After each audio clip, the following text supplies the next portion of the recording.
Hello friends, welcome to my channel வர்ணஜாலம். இன்றைக்கி இந்த வீடியோவில் சூப்பர் சாஃப்டான ப்ளம் கேக் எப்படி செய்கிறது அப்படின்றது தான் பார்க்க போகிறோம். இது வந்து நான் சோக்கிங் மெத்தட் யூஸ் பண்ணி தான் இந்த ப்ளம் கேக் வந்து செஞ்சுருந்தேன். நான் ஆல்கஹாலிக் ப்ளம் கேக்.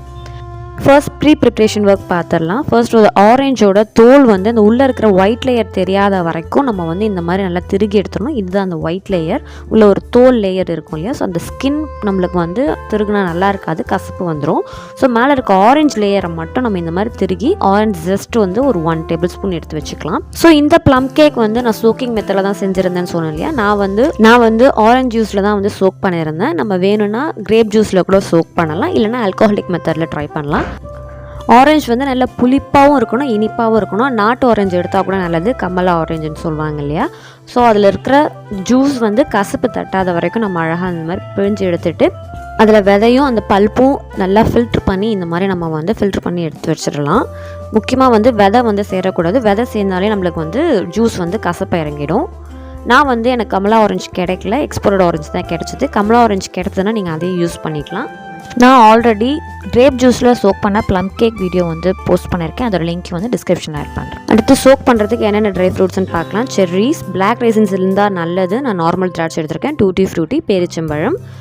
இதில் அதிகமாக வந்து நம்ம வந்து கருப்பு திராட்சை சேர்த்தோம், நம்மளுக்கு வந்து டேஸ்ட் வந்து இன்னுமே சூப்பராக இருக்கும். இது எல்லாத்தையும் நம்ம வந்து இப்போ வந்து நம்ம பிழிஞ்சு வச்சுருந்த ஆரஞ்சு ஜூஸில் சோக் பண்ணிக்க போகிறோம்.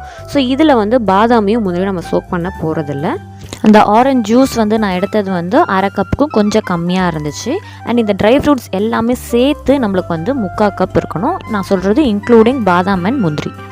ஸோ ஃபஸ்ட்டு இந்த 3/4 கப் ட்ரை ஃப்ரூட்ஸை வந்து இப்போ நம்ம வந்து சோக் பண்ணி எடுத்துக்கலாம் ஆரஞ்சு ஜூஸில். இது கூடவே 1 table spoon jam, mixed jam இருந்தால் சேர்க்கலாம், இல்லைனா பரவாயில்ல. என்கிட்ட வந்து ஸ்ட்ராபெரி க்ரஷ் இருந்தது, அதுவுமே வந்து நான் 2 டேபிள் ஸ்பூன் சேர்த்துக்கிட்டேன். அதுவும் இல்லைனாலும் பரவாயில்ல.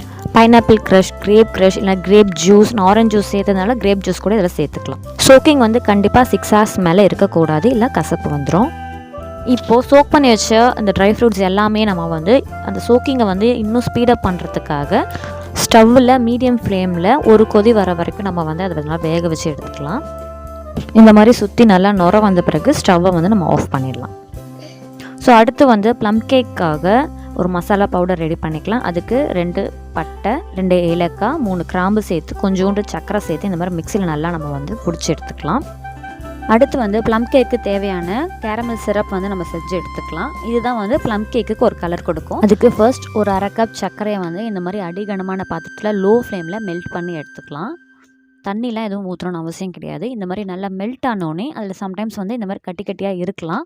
அது கட்டி கட்டியாக இருந்தாலும் பிரச்சனை இல்லை, அது தானாகவே நம்மளுக்கு வந்து உருகிடும். இந்த மாதிரி சிலிக்கான் ஸ்பேச்சுலா யூஸ் பண்ணிங்கன்னா அதில் ஒட்டி இருக்க சர்க்கரையை வந்து நம்மளுக்கு ரிமூவ் பண்ணுறதுக்கு கொஞ்சம் ஈஸியாக இருக்கும். கொஞ்சம் கொஞ்சமாக கலர் மாறி லைட்டாக புகை வர ஆரம்பிக்கும். ஃபுல்லாக மெல்ட் ஆகிட்டு கலர் மாறிட்டு இந்த மாதிரி புகை வந்தோடனே நம்மளுக்கு வந்து ஒரு அரை கப் நல்லா கொதிக்கிற தண்ணியை அதில் ஊற்றிட்டா நம்மளுக்கு வந்து கேரமல் சிரப் வந்து ரெடி ஆகிடும். ஹாட் வாட்டர் ஊற்றும் போது கொஞ்சம் கேர்ஃபுல்லாக இருக்கணும். அந்த புகை வந்து நம்மளுக்கு மூஞ்சிலேயே அடிக்கும். இந்த மாதிரி தண்ணி ஊற்றிட்டு ஹாட் வாட்டர் ஊற்றிட்டு கிட்டத்தட்ட ஒரு 2 to 3 minutes நம்ம நல்லா வந்து கொதிக்க விட்டு இறக்கிட்டோம்னா நம்மளுக்கு வந்து கேரமல் சிரப் ரெடி ஆகிட்டோம். அது ஆறட்டோன்னு வந்து நம்ம விட்டுடலாம். அடுத்து வந்து இப்போ நம்ம வந்து ட்ரை இன்க்ரீடியன்ஸ் ரெடி பண்ணி எடுத்துக்கலாம். இதுக்கு வந்து 1 கப் மைதா, அதை வந்து நல்லா 2-3 வாட்டி ஜலிச்சு எடுத்துக்கலாம். அது கூடவே வந்து 1 டீஸ்பூன் பேக்கிங் பவுடர். இதுக்கு வந்து பேக்கிங் சோடா தேவையில்லை.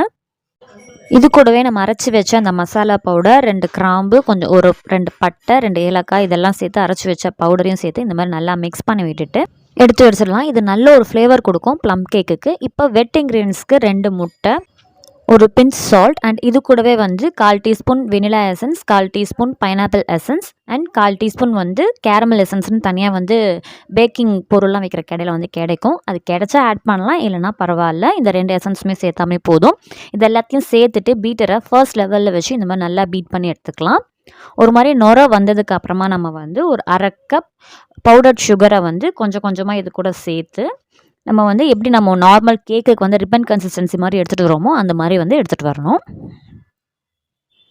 ஒரே டைமில் சுகர் ஆட் பண்ணாமல் பேட்சாக நம்ம வந்து ஆட் பண்ணோன்னா நம்மளுக்கு வந்து ரிப்பன் கன்சிஸ்டன்சி அழகாக வரும். இப்போ நம்ம ரெடி பண்ணி வச்சுருந்த அந்த சுகர் சிரப்பை வந்து ஆட் பண்ணலாம். சுகர் சிரப் வந்து நல்லா கூலாகி ரூம் டெம்பரேச்சருக்கு வரணும். அது கொஞ்சம் ஒரு மாதிரி கட்டியாக திக் லிக்விடாக மாறும். அதை வந்து கொஞ்சம் கொஞ்சமாக ஆட் பண்ணி இந்த மாதிரி நம்ம வந்து எக் கூட வந்து நல்லா பீட் பண்ணி எடுத்துக்கலாம். எக்கோட கலர் வந்து லைட்டாக கொஞ்சம் கொஞ்சமாக சேஞ்ச் ஆக ஆரம்பிக்கும்.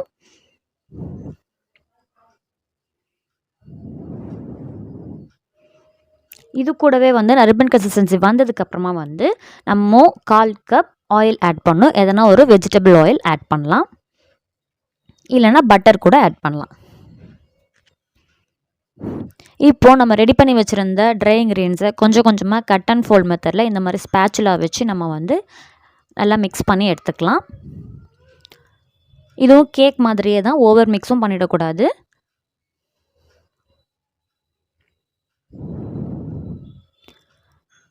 இப்போது நம்ம ஆல்ரெடி திருகி வச்சுருந்த இந்த ஆரஞ்சு தோலை வந்து ஒரு 1 டேபிள் ஸ்பூன் ஆட் பண்ண சொல்லியிருந்தேன்.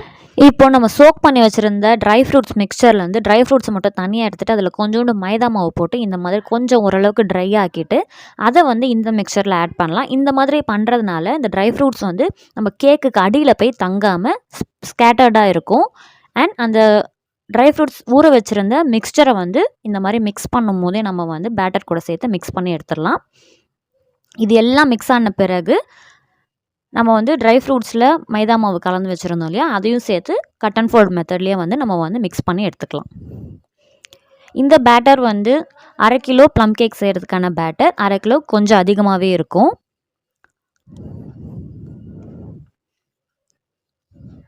இது ஓவர் மிக்ஸும் பண்ணிடக்கூடாது.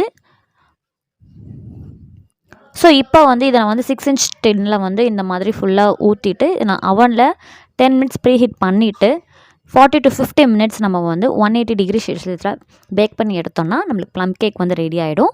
மேலே கார்னிஷிங்க்கு இந்த மாதிரி வந்து ட்ரை ஃப்ரூட்ஸை வந்து நான் மேலே இந்த மாதிரி ஆட் பண்ணிக்கிறேன். நம்மளுக்கு வேணுன்ற ட்ரை ஃப்ரூட்ஸ் எது வேணாலும் நம்ம வந்து ஆட் பண்ணிக்கலாம். மறக்காமல் நீங்கள் யூஸ் பண்ணுற டின்னில் வந்து பட்டர் பேப்பர் இந்த மாதிரி ஃபோல்ட் பண்ணி வச்சுக்கோங்க. ஸோ தட் கேக் நல்லா எழும்பி வந்தாலும் நம்மளுக்கு வந்து வெளியே வந்து ஊற்றாமல் இருக்கும். எனக்கு கேக் வந்து லைட்டாக நடுவில் வந்து கிராக் விட்டுருந்தது, அது ஒன்றும் பிரச்சனை இல்லை. கேக் வந்து உள்ளே ஸ்பாஞ்சியாகவே இருந்தது, டேஸ்ட்டும் செம்ம சூப்பராக இருந்தது, சான்ஸே இல்லை. நான் ஆல்ரெடி கடையிலையும் ஒரு கேக் வந்து இதே மாதிரி ப்ளம் கேக் வந்து ஒன்று வாங்கி டேஸ்ட் பண்ணி பார்த்தேன். அதை விடவே இது ரொம்பவே சூப்பராக இருந்தது. ஏன்னா நம்ம பண்ணுறது வந்து கொஞ்சம் ரிச்சாக இருக்கும், நம்ம வேணுன்ற திங்ஸ்லாம் நம்ம வந்து எக்ஸ்ட்ராவாக ஆட் பண்ணுறதுனால.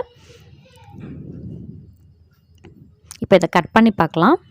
அந்த ட்ரை ஃப்ரூட்ஸ்லாம் க்ரன்ச்சியாக, இன்னும் செர்ரிஸ் கூட இன்னும் நிறைய போட்டிருக்கலாம்னு எனக்கு ஃபீல் ஆச்சு. உங்களுக்கு செர்ரிஸும் டூட்டி ஃப்ரூட்டியும் நிறைய இருந்ததுன்னா நீங்கள் அது நிறைய கூட ஆட் பண்ணலாம். ஆனால் ரொம்ப நிறையவும் ஆகிடக்கூடாது. ட்ரை ஃப்ரூட்ஸ் வந்து அந்த 3/4 கப் அளவு தான் இருக்கணும் 500 கிராம் கேக்குக்கு. இந்த வீடியோ பிடிச்சிருந்துன்னா என் சேனலுக்கு லைக் பண்ணுங்கள், ஷேர் பண்ணுங்கள், சப்ஸ்கிரைப் பண்ணுங்கள் அண்ட் கமெண்ட் பண்ணுங்கள். தேங்க்ஸ் ஃபார் வாட்சிங்.